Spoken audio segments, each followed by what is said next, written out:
semuanya. Kita kembali datang ke hadirat Tuhan pagi hari ini. Mari kita berdoa sebelum kita menerima firman Tuhan. Dengan hati yang penuh ucapan syukur, pagi hari ini kami dengan sukacita memulai hari ini di dalam hadirat Tuhan. Kami bersyukur karena kami bisa bangun dengan tubuh yang sehat, dengan badan yang segar, semua karena berkat Tuhan. Terima kasih Tuhan, kiranya pikiran kami, hati kami di pagi ini sungguh disegarkan oleh firman-Mu, oleh hadirat-Mu yang membawa kekuatan, yang membawa kemenangan bagi kami sepanjang hari ini. Terima kasih Bapa. Kami dengan rasa haus dan lapar menyambut firman Tuhan dalam nama Yesus. Amin. Selamat pagi Bapak Ibu semuanya. Hari ini pembacaan kita di dalam Yohanes 10. Yohanes 10 tentang gembala yang baik dan ada beberapa perikop yang lain di sana. Ya. Tapi yang saya ingin baca hanya satu ayat di Yohanes 10 ayat yang ke-10. Tentunya ayat ini sudah terkenal dan saudara sudah sering membaca. Dan pagi ini mari kita pelajari lagi dari ayat ini. Yohanes 10 ayat 10 berkata, pencuri datang hanya untuk mencuri dan membunuh dan membinasakan. Aku datang supaya mereka mempunyai hidup dan mempunyainya dalam segala kelimpahan. Saudara, kalau kita fokus di ayat 10b, di sana dikatakan aku datang, artinya Yesus datang supaya mereka mempunyai hidup dan mempunyainya dalam segala kelimpahan. Kita ganti sebentar kata aku dengan A besar, kita sebut Yesus datang supaya aku, jangan mereka lagi, jangan kita lagi, tapi aku lebih pribadi kepada diri kita sendiri. Yesus datang supaya aku mempunyai hidup dan mempunyainya dalam segala kelimpahan. Saudara mungkin sudah hafal ayat ini karena ayat ini merupakan sebuah janji. Yesus datang supaya saya, supaya saudara, supaya kita, supaya aku mempunyai hidup dan mempunyainya dalam segala kelimpahan. Kata kelimpahan ini kan ternyata sangat menarik bagi banyak orang Kristen. Ya. Tapi saudara jangan buru-buru senang dengan kata kelimpahan. Ya, dan saudara berpikir bahwa Yesus datang membawa kelimpahan. Langsung pikiran kita akan tertuju kepada kelimpahan secara materi, kaya secara harta, gitu kan. Nah, saudara, kita akan lihat dulu, ya, banyak orang salah persepsi di situ. Dikira kelimpahan secara materi, dikira banyak uang langsung diberkati dengan kekayaan yang melimpah begitu. Memang itu termasuk juga seperti itu. Tapi saudara, kita akan lihat sebelum Tuhan memberikan kelimpahan secara materi, Dia ingin rohani kita dulu limpah. Perhatikan itu. Jangan lupa.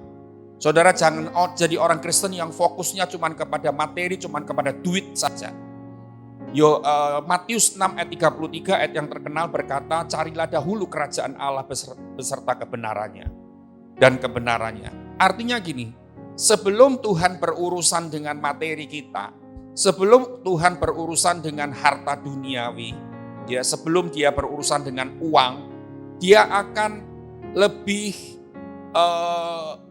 berurusan lebih dulu dengan kerohanian kita, dengan kehidupan iman kita. Perhatikan saudara. Jadi saudara jangan memikir kelimpahan secara uang dulu, tapi saudara perhatikan, Dia akan lebih fokus supaya kita, rohani kita limpah. Hati kita limpah dengan ucapan syukur. Ya. Hati kita limpah dengan rasa cinta akan Tuhan. Ya. Kita limpah dengan kekudusan. Jangan pikir saudara, itu tidak ada hubungannya. Hal-hal materi di dunia itu sesuatu yang mengikut saja. Tetapi mari kita berfokus kepada hal-hal yang lebih penting, hal-hal yang lebih kekal, hal-hal yang lebih rohani daripada sekedar duniawi. Karena itu fokusnya Tuhan. Dan saudara, saya ingin sampaikan begini. Ayat ini sebetulnya menjadi ayat pegangan semua bagi kita. Ya. Jangan sampai ayat ini ditulis dan kita hafal, tapi ayat ini tidak pernah terjadi dalam hidup kita. Kan banyak orang Kristen yang seperti itu. Ya. Hidup dalam kelimpahan, dalam segala kelimpahan, kata ayat 10b itu berkata segala kelimpahan. Ya, jangan pikir gini, kalau kita lihat yang penting di dunia itu uang. Yang penting di dunia itu duit yang banyak. Jangan berkata begitu, saudara. Ya, banyak orang yang hanya fokus kepada keuangan, kepada materi, kepada kekayaan, tapi rohaninya tidak pernah baik keadaannya. Rohannya semakin kaya, dia semakin fokus kepada kekayaan dan dia semakin egois. Orang kalau kaya di luar Tuhan, dia tidak mementingkan hal-hal yang rohani. Dia cuma mementingkan fokus kepada harta duniawi. Saudara, dia semakin kaya akan semakin egois. Semakin kaya dia akan semakin congkak, semakin tinggi hati, semakin sombong. Semakin kaya dia akan semakin hatinya menjauh dari Tuhan. Ini hati-hati. Makanya saudara, saya tadi katakan di awal tadi, bahwa Tuhan tidak pernah fokus untuk memberkati materi kita dulu sebelum dia memberkati rohani kita dulu. Sebelum dia memberkati kehidupan iman kita dulu, dia tidak pernah fokus kepada hal-hal yang duniawi dulu. Karena hal-hal duniawi kalau tidak diiringi dengan hal-hal rohani, maka akan terjadi ketidakseimbangan. Maka saya tadi berkata, akan menjadi egois, akan menjadi sombong, akan menjadi tinggi hati, dan menjauh dari Tuhan, dan segalanya yang jelek terjadi dalam diri kita. Nah saudara, tadi saya berkata ayat 10b ini bisa dibuat ayat pegangan kita. Saudara, pegangan bagaimana? Maksudnya begini, kadang-kadang iblis menipu pikiran kita. Ya, dia berkata gini, mana hidupmu kering begini, mana ada kelimpahan, hidupmu merana dari tahun ke tahun, kamu miskin terus, masalahmu tidak habis-habis, kamu datang ke doa pagi. Dari dulu di gereja sampai sekarang di online pun kamu setiap hari datang, kamu setiap hari ikut, ya, kamu setiap hari pagi-pagi dengar firman, ya, kamu tidak pegang HP dulu. Dan iblis kadang-kadang bisa berkata-kata yang menuduh kita seperti itu kan. Nah, kamu bangun tidur, kamu cepat-cepat cuci muka, cepat-cepat sikat gigi, mungkin mandi pagi hari, kamu berlutut di bawah kaki Yesus. Kamu tidak ribut handphone dulu, tapi buktinya mana? Kadang-kadang iblis bisa menggoda dengan hal-hal seperti itu di pikiran kita. Ya. Tapi saudara, saya katakan gini, ayat ini menjadi ayat pegangan. Ayat ini berkata, aku datang supaya mereka mempunyai hidup dan mempunyainya dalam segala kelimpahan. Ini janji Tuhan. Kita harus pegang janji Tuhan, saudara. Dan adapun kalau hari ini hidupmu merana, hidupmu rasanya semua serba sempit gitu ya saudara. Semua serba sesak, maksudnya tidak bebas, hidupmu terbelenggu. Dalam segala hal seolah-olah kita ini terbelenggu, terikat, gak bisa bernafas lega, seolah-olah begitu. Ya. Banyak masalah-masalah yang terus bertubi-tubi, terutama masalah-masalah dalam keuangan kita mungkin. Ya. Hari ini kita pelajari ayat ini supaya ayat ini menjadi kenyataan bagi kita semua. Tapi satu yang saudara harus ingat pertama, sebelum dia memberkati kita secara materi, sebelum dia memberkati, saya kalau membayangkan begini, Allah yang saya layani, Tuhan yang saya sembah itu terlalu berkuasa dan terlalu besar. Ya makanya kalau kita memuji dia, engkau maha besar, itu sesungguhnya memang benar, saudara. Ya, saya membayangkan gini, dia menolong anaknya, dia menolong saya dari keterpurukan, dari kemelaratan misalkan, dari kesesakan hidup yang amat sangat itu saudara. Untuk menjadi kehidupan yang penuh dengan kelimpahan itu seperti membalikkan tangan saja. Bagi Tuhan mudahnya seperti itu. Karena dia bisa melakukan segala sesuatu, itu keyakinan saya. Tetapi kenapa banyak orang Kristen seolah-olah jauh dari hal itu. Jauh dari ayat ini. Dan ayat ini tidak tergenapi sama sekali dalam hidup kita. Ya, mari kita fokusnya beda dulu. Kita fokusnya dirubah dulu. Jangan fokus kepada kelimpahan secara materi dulu. Saya tadi sudah berkata berkali-kali. Tapi mari kita fokus kepada kehidupan rohani kita dulu. Kehidupan rohani yang limpah. Ya, kehidupan kekudusan yang limpah. Hati yang melimpah dengan rasa cinta akan Tuhan. Hati yang limpah dengan ucapan syukur, saudara. Hidup yang limpah dengan kebenaran. Maka semuanya akan mengikuti. Ingat saudara, sebetulnya ayat ini ada sangat berhubungan erat dengan Matius 6 ayat 33 yang tadi saya sempat sebutkan. Ya saudara.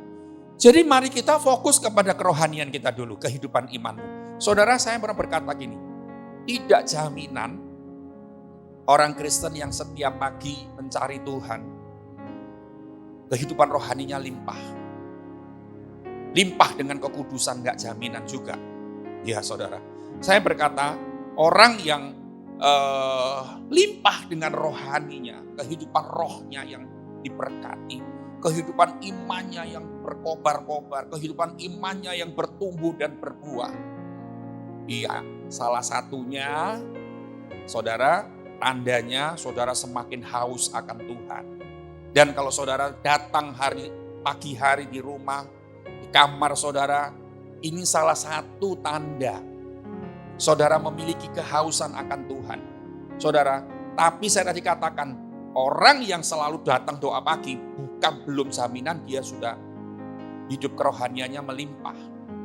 Kekudusannya melimpah juga. Banyak orang Kristen pergi ke gereja, keluar masuk ke gereja, bahkan pelayanan, kehidupannya tetap di dalam dosa.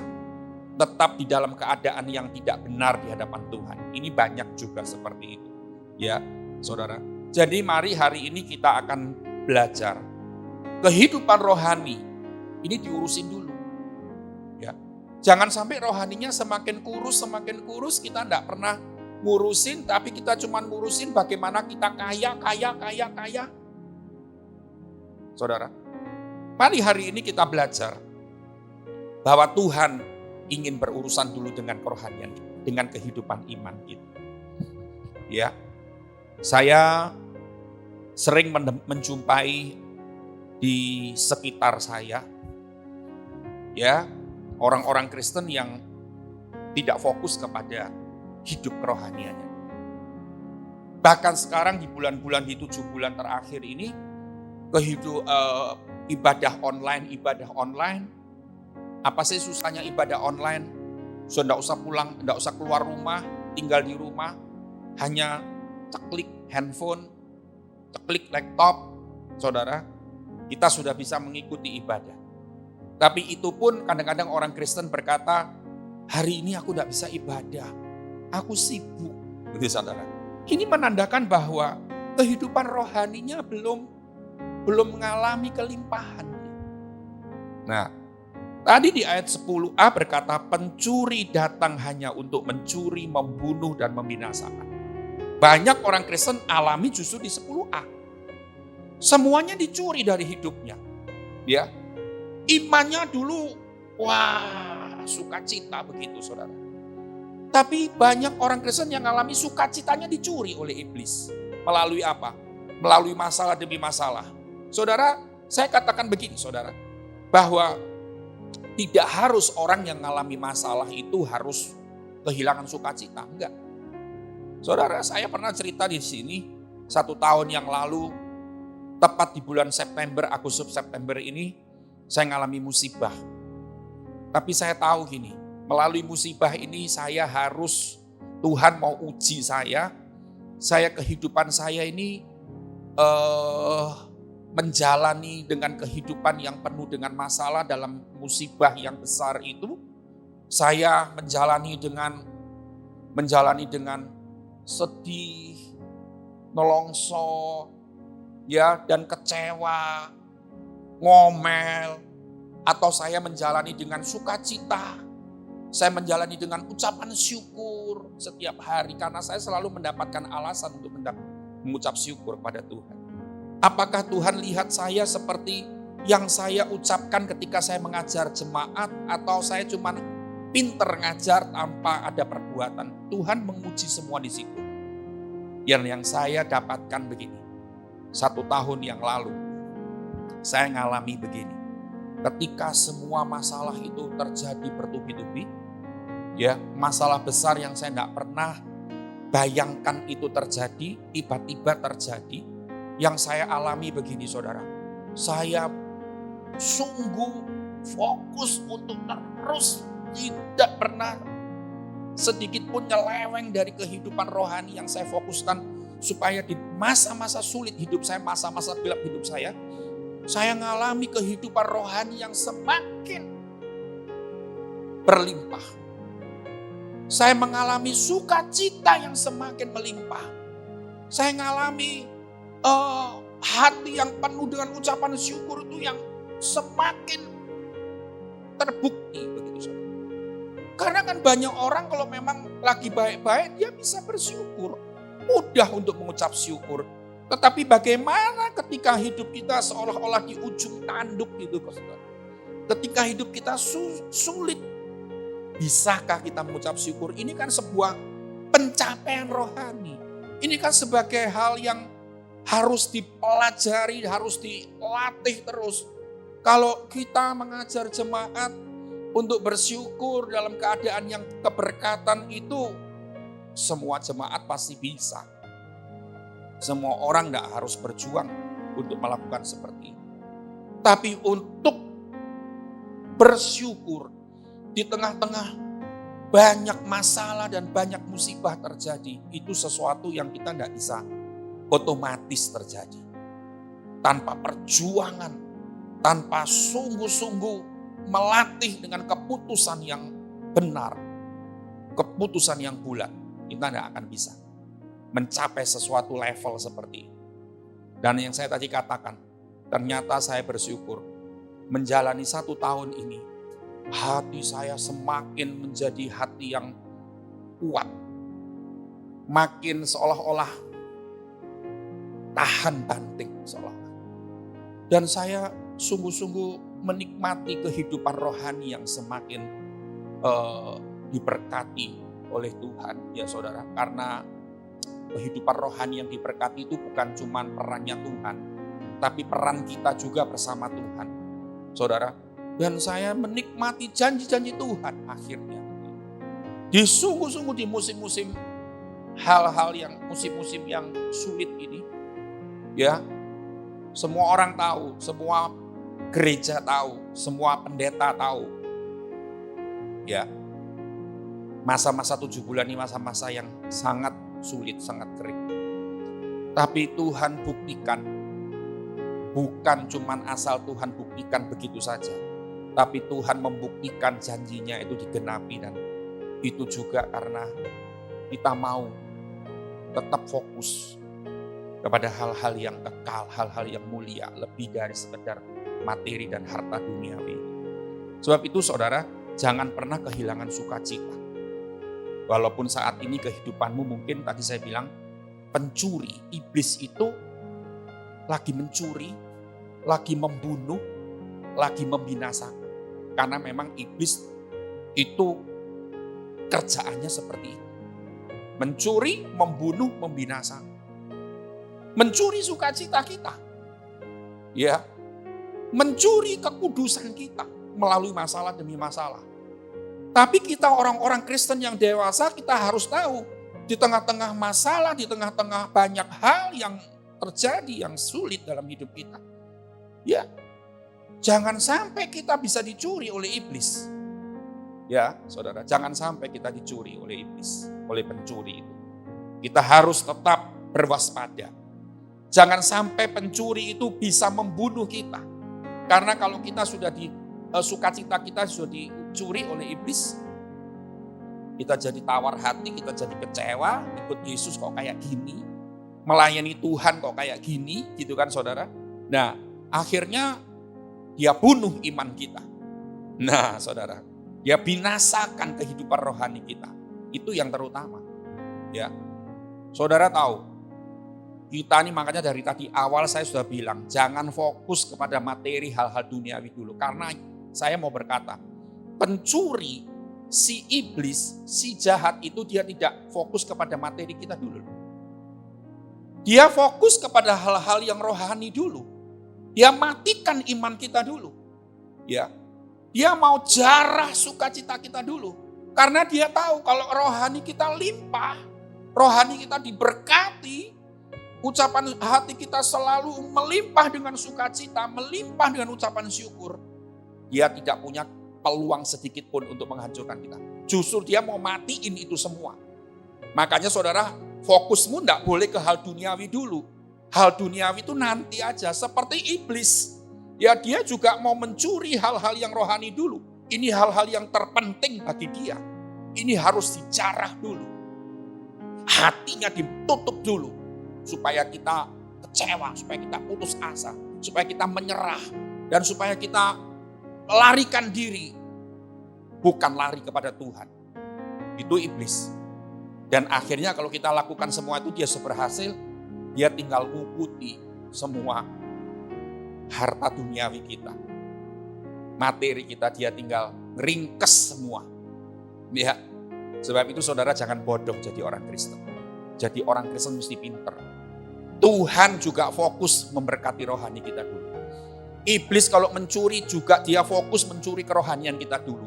Mencuri kekudusan kita dulu. Dulu hidup kita dalam kebenaran. Kebenaran kita yang dicuri oleh iblis. Sehingga kita hidup di dalam dosa dan kita merasa aman-aman saja. Ya saudara, karena banyak orang yang berjalan di situ, sehingga kita merasa banyak teman, padahal ini jalan yang salah. Ya saudara. Nah, jadi hari ini kita diingatkan oleh firman Tuhan di pagi hari. Fokus kita jangan kemana-mana dulu. Fokusmu kalau baca ayat 10b, berkelimpahan, ya kelimpahan, segala kelimpahan. Kita harus fokus kepada kelimpahan secara rohani. Kita fokus kepada kehidupan iman kita dulu. Mantapkan kehidupan imanmu. Jangan naik turun. Sebentar bisa sukacita, sebentar down lagi. Sebentar bisa mengucap syukur, sebentar ngomel-ngomel lagi. Sebentar bisa berkata-kata positif, sebentar berkata-kata negatif lagi. Jangan. Sampai kehidupanmu semakin stabil. Oke lah kalau saudara dulu masih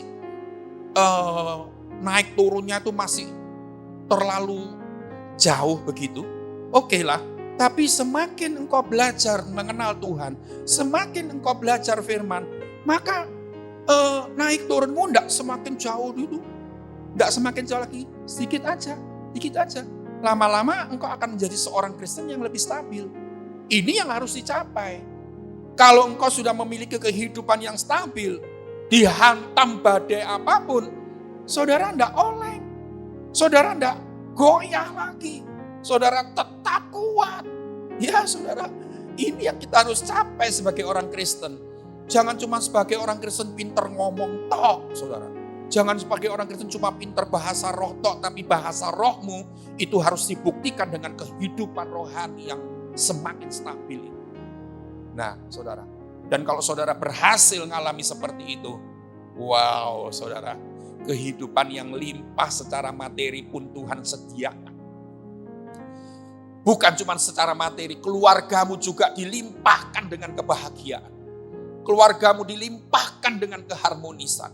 Saudara, kesehatanmu juga dilimpahkan Tuhan. Kekuatan demi kekuatan. Kelemahan kita juga diganti dengan kekuatan oleh Tuhan. Ya saudara, tapi jangan pernah lupa. Fokusmu harus kerohanian. Hidup yang di dalam itu. Ya, kerohanian, kehidupan iman ini yang diurusin dulu. Karena kalau kita tidak ngurusin yang rohani, iblis fokus ke situ. Dia mencuri dulu, mencuri kehidupan rohani kita. Dibuat kering kehidupan rohani kita. Kehidupan iman kita dibuat mati sama dia. Kita tidak bisa lagi sukacita. Kita tidak bisa lagi bersyukur.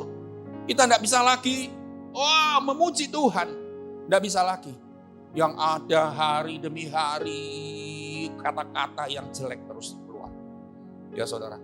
Dan jangan sampai itu terjadi dalam hidup kita. Mari jemaat Tuhan. Hal yang kita pelajari pagi ini sungguh penting untuk kita. Jangan sampai diabaikan. Dan jangan pernah lupa lagi.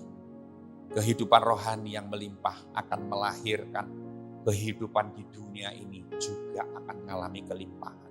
Karena firman Tuhan bilang, aku datang supaya mereka mempunyai hidup dan mempunyainya dalam segala kelimpahan. Segala termasuk rohani, jasmani, limpahkan oleh Tuhan. Ini yang penting. Ya, mari kita datang kepada Tuhan. Kita akhiri firman Tuhan hari ini. Mari kita sama-sama datang kepada Tuhan. Haleluya. Kami bersyukur Tuhan.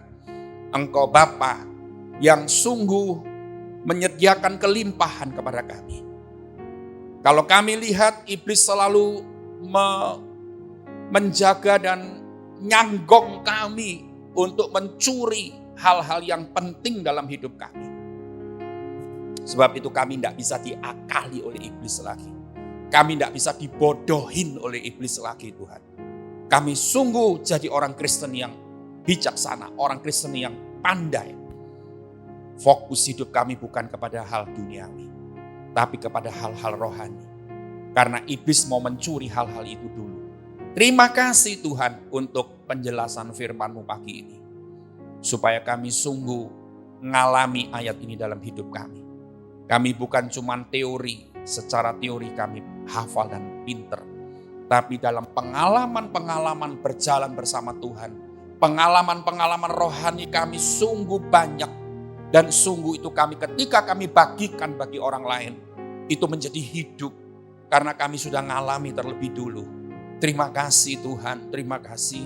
Kami bersyukur dan kami pagi ini doakan untuk jemaat-Mu yang semua yang ada di rumah mereka masing-masing. Usia berapapun mereka hari ini, Tuhan memberkati mereka. Tuhan memberkati dengan limpah. Hati mereka mencintai Tuhan. Hati mereka dengan sukacita yang melimpah. Tuhan, kami tidak pusing dengan usia kami. Kami percaya saat kami semakin tua, justru di sana Engkau menggendong kami.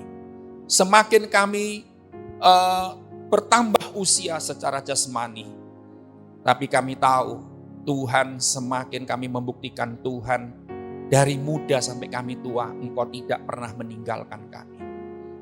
Tuhan, kami berdoa untuk jemaat-Mu dimanapun mereka berada pagi ini. Beri kekuatan yang baru, kesehatan ilahi. Aku memberkati dengan kehidupan berkeluarga yang semakin limpah dengan kebahagiaan. Mungkin mereka lagi sudah tidak punya suami atau sudah tidak punya istri. Mungkin mereka tinggal sendiri Tuhan. Anak-anak sudah jauh dari kehidupan mereka. Karena anak-anak sudah pindah ke kota lain mungkin. Tapi Tuhan, walaupun kami seorang diri, kami tidak pernah ditinggalkan. Kami bukan seorang diri. Kami memiliki teman yang sejati, yaitu Engkau Yesus. Terima kasih Bapa, berkat-Mu dicurahkan untuk kami semua. Sepanjang hari ini ada kemenangan yang besar. Sepanjang hari ini ada mujizat yang Tuhan lakukan. Ada hal-hal ajaib yang tidak pernah kami bayangkan itu terjadi. Terjadi bagi semua umat-Mu. Dalam nama Yesus kami yakin itu. Haleluya. Amin.